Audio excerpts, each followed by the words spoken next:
이것이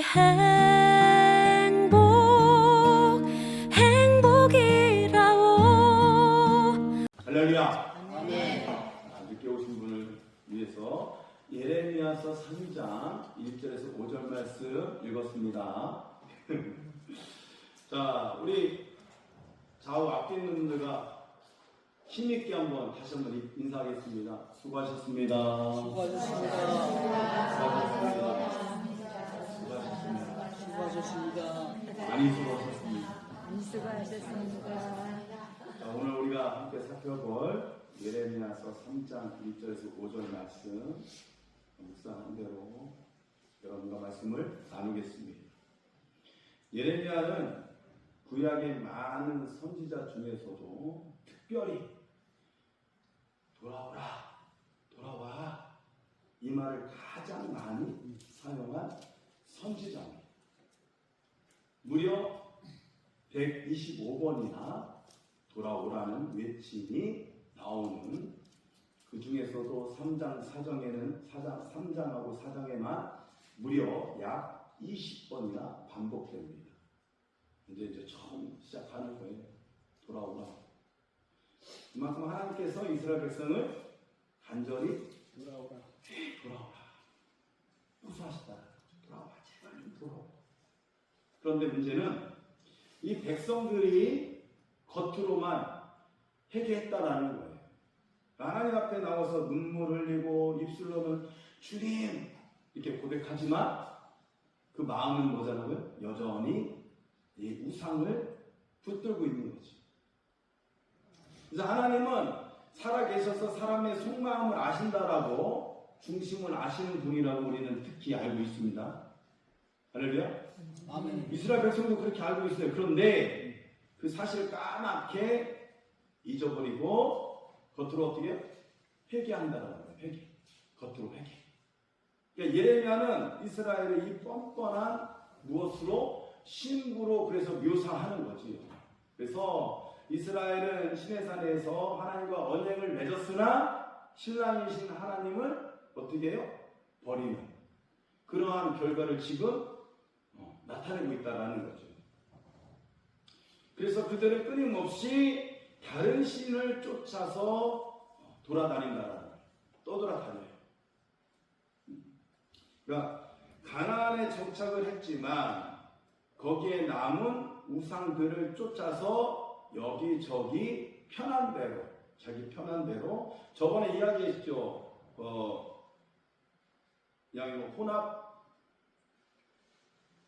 종교.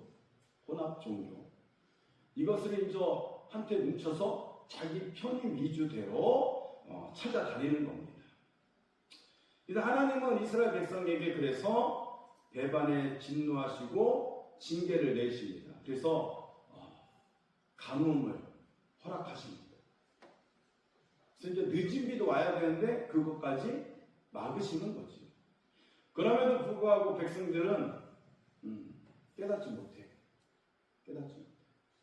하나님께서 우리에게 고난을 주는 목적이 하나 있습니다. 고난을 주는 목적. 그 목적은 우리를 단련시키기 위해서, 훈련시키기 위해서.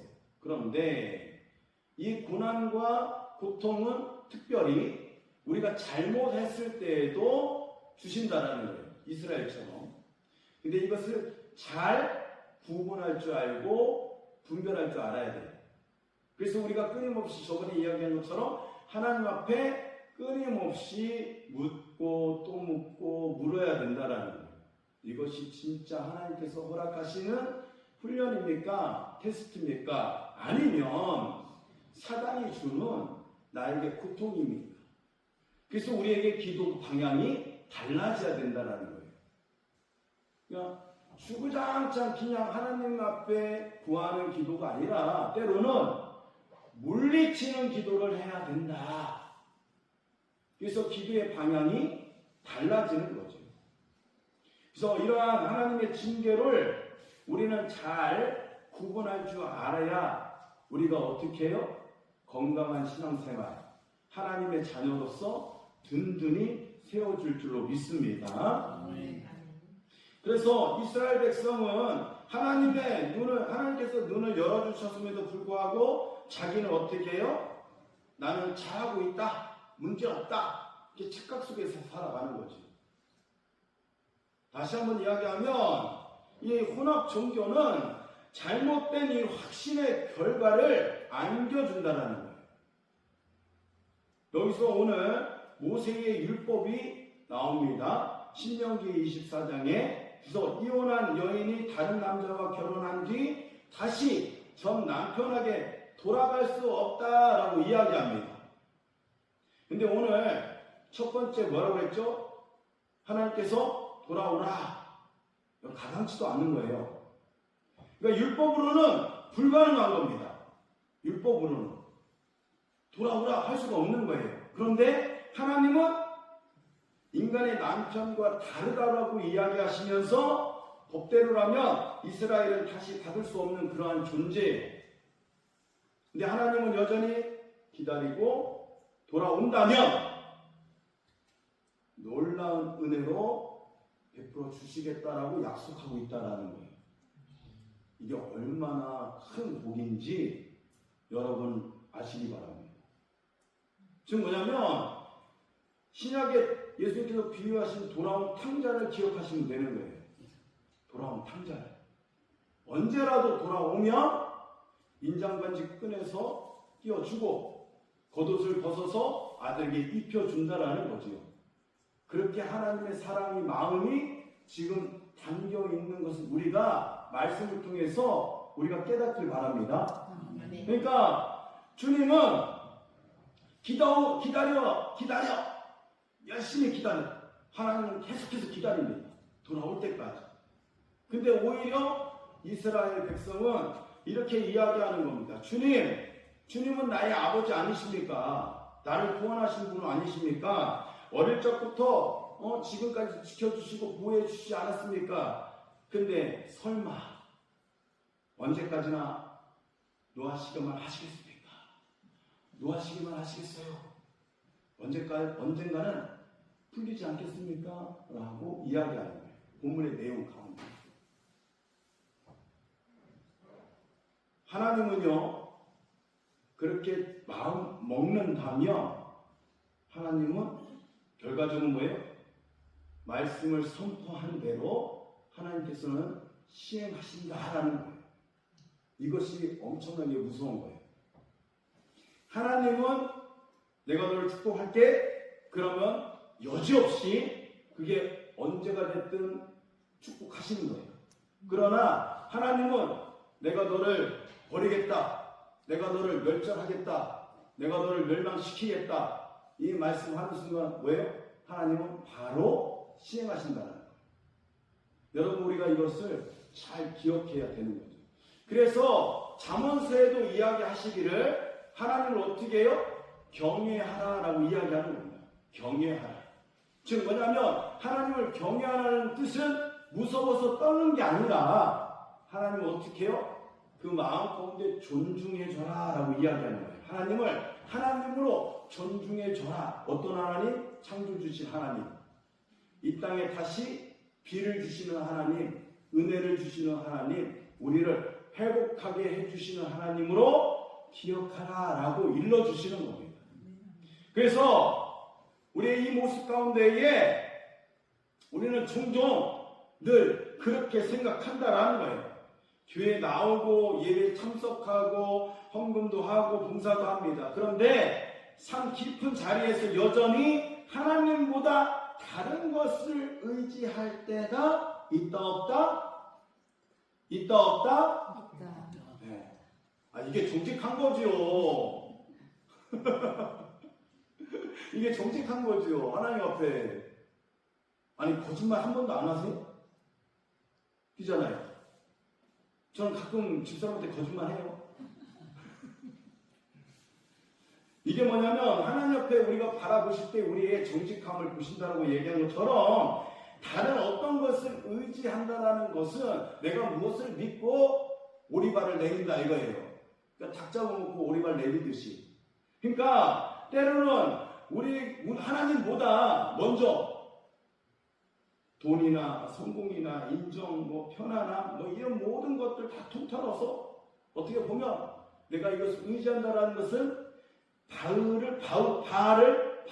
될 수 있다라는 거죠. 바알이 될 수 있다라는 거예요. 다른 말로 이야기하면, 요즘 말로 이야기하면 만몬입니다. 만몬이 뭐냐면 부, 재물, 이 소유라는 뜻인데 하나님을 대적하는 우상을 일으키는 거예요. 요즘에 이 만몬이 무엇이 될 수 있냐면 휴대폰이 될 수도 있습니다. 이 만몬이 많은 아이들 가운데에 휴대폰이야. 핸드폰. 이것을 우리가 내려놓고 오늘 지금 이 자리에 서 있는 줄 믿습니다. 할렐루야. 아멘. 하나님만 집중할 때에 그 하나님께서 뭐예요? 우리의 중심을 지켜보실 줄 믿습니다. 그래서 우리는 하나님을 바라볼 때에 하나님을 온 마음과 뜻과 정성을 다해서 하나님을 어떻게 하라고요? 예배하는 자가 되어질 줄로 믿습니다. 하나님 이걸 다 하시거든요. 그러니까 막 설거지 하다가도 예배 시간이 되면 후다닥 놓고 예배 시간에 딱 이렇게 앉아서 하나님 마음에 태도를 보시는 거죠. 믿음은 그래서 태도라고 자꾸 이야기 드리는 겁니다. 이 태도가 하나님 앞에 옳게 보인다. 옳게. 그래서 우리는 그 깨달음을 가지고 하나님 앞에 더 간절히 나가야 된다라고 성경은 지금 이야기하고 있는 거죠. 근데 예레미야가 이를 위해서 이스라엘이 그렇지 못하니까 눈물로 기도하는 거지. 너희들이 이랬어. 너희들이 저랬어. 너희들이 그래서 하나님이 돌아오기를 원해. 돌아오기만 하면 하나님께서 씻어주고 아픈 곳을 치료해 주시고 어루만져 주시고 그리고 어떻게 하신다고요? 상처를 아물게 해주신다라고 이야기하는 거죠. 근데 이것을 귀담아 듣지 않습니다. 그냥 단순히 그냥 어떻게 치부를 해요? 하나님도 하나의 어떻게 해요? 우상으로 취급을 해버리고 말아버렸다라는 거예요. 똑같은 바알처럼. 근데 하나님은 계속해서 이야기합니다. 너희들 조상 그리고 애굽에서 출애굽해서 그렇죠? 계속해서 조상에 대해서 이야기를 꺼냅니다. 그래서 아브라함부터 계속해서 야곱에 이르기까지 그래서 지금 있는 상태까지. 그런데 이것을 전혀 뭐예요? 물려주지 못했다라는 거예요. 여러분, 오늘날 우리 시대가 그런 시대라는 거죠. 우리만 하나님을 알고 있어요. 우리가 하나님을 어떻게 섬기는지는 알고 있어요. 그럼에도 불구하고 자녀들에게 그것을 일러주지 못하고 있는 부분들도 있다라는 거죠. 여기서 우리가 회개해야 될 부분은 뭐예요? 하나님, 우리 아들딸도 제발 깨닫게 하시고 하나님 앞에 무릎 꿇게 하시옵소서. 그래서 하나님을 만나게 하셔서 이전에 이스라엘처럼 그러한 행동으로 돌아서지 않도록 하나님 도와주시옵소서라고 기도해야 될 줄로 믿습니다. 아멘.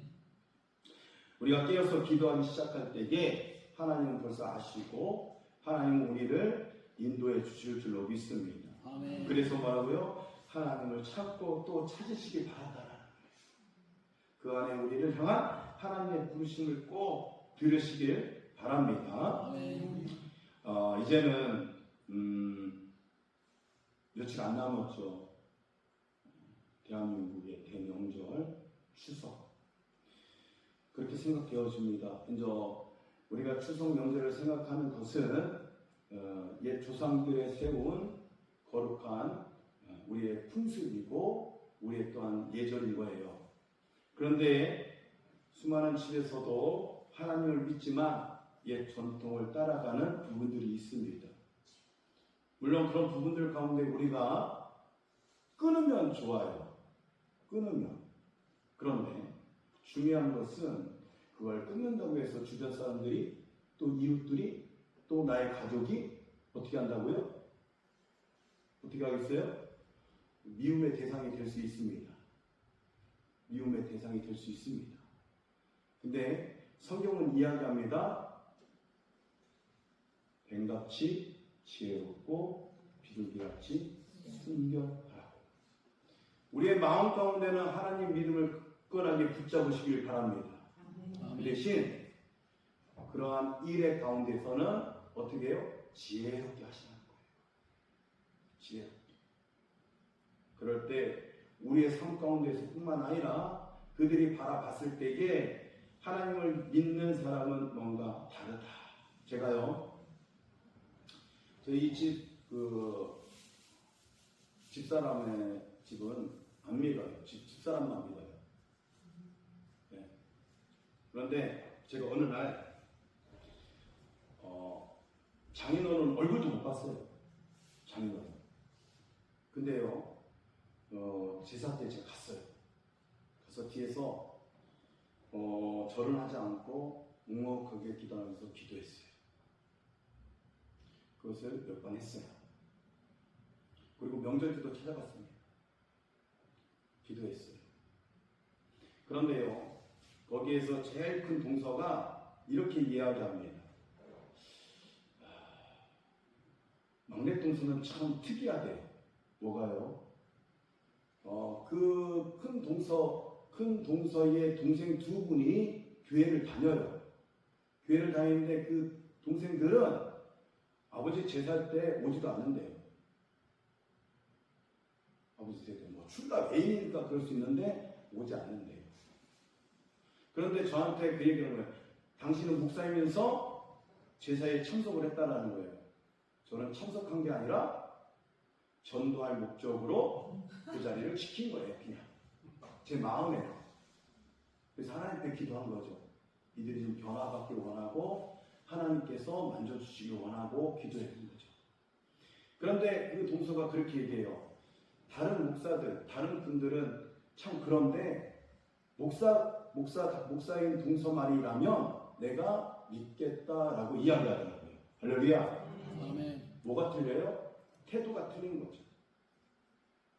그 자리에 왔다라는 자세만으로도 이 동서는 높게 사는 거예요. 우리 스스로가 하나님을 믿는 입장에서 그 자리에 있는 것만으로도 세상은 그리고 사탄 마귀는 두려워할 줄 믿습니다. 아멘. 그 자리를 그냥 지키시는 거예요. 그리고 제사하기보다는 나는 내 나름대로 기도하겠습니다. 이런 자세가 되시길 바랍니다. 그러면 분명 그분들한테 이야기가 나올 거란 얘기지요. 그때 반응하면 됩니다. 나는 내 믿음 지키고 하나님 앞에 영광 돌리는 것이고 여러분들을 위로하는 것입니다. 라고 이야기하시면 됩니다. 오늘 이 말씀을 붙잡고 진실하게 하나님께 지혜를 구하고 보호하심을 바라고 기대하면서 응답받고 승리하는 그런 복된 인생 되시기를 예수 그리스도의 이름으로 축원해 드립니다. 네. 기도하겠습니다.